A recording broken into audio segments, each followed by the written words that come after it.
not complicated, so we won't have to worry. Come along with us and study KCL, also known as Kirchhoff'S current law, where currents are important. Come along with us and do this happily. We will learn a lot from this lesson that will help us abundantly.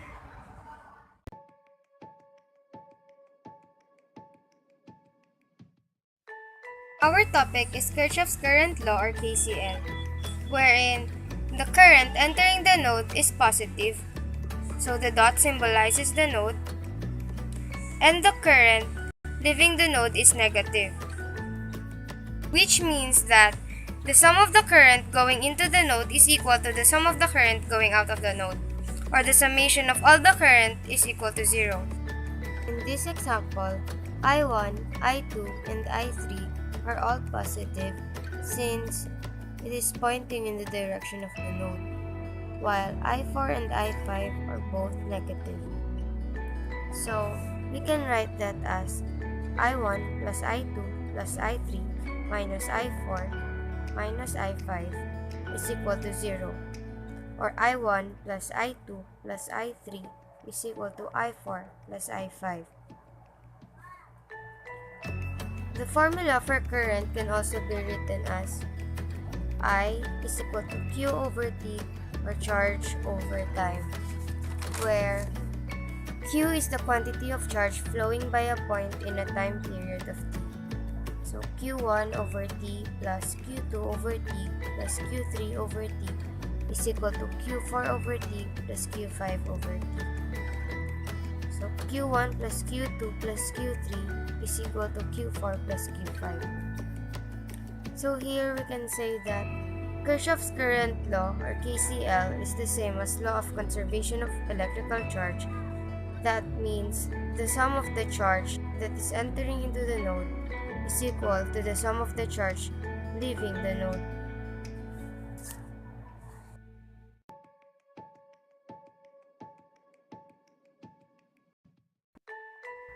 In this example, we are to find I1, I2, and I4 using the values given. I3 is equal to 4 amperes, I5 is equal to negative 7 amperes, and I6 is equal to negative 3 amperes. As you can see, both I6 and I5 are flowing in the direction of the node, and the current leaving the node is I4. Using the given values, we can solve for I4. So I6 plus I5 is equal to I4. When we substitute the values, that becomes negative 3 amperes minus 7 amperes is equal to I4. So I4 is equal to negative 10 amperes.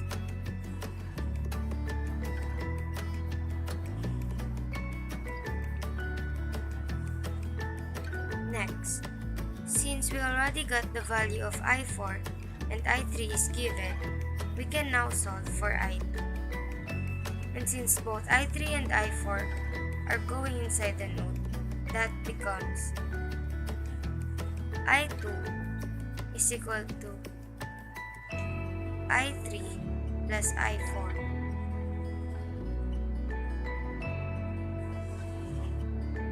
I2 is equal to 4 amperes minus 10 amperes. So I2 is equal to negative 6 amperes.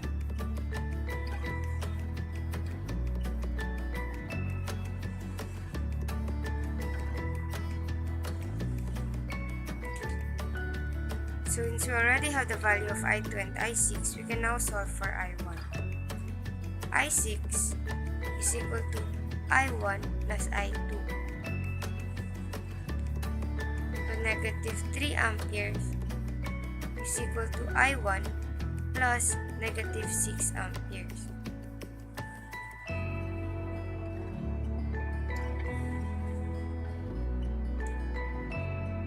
So, 3 amperes is equal to I1.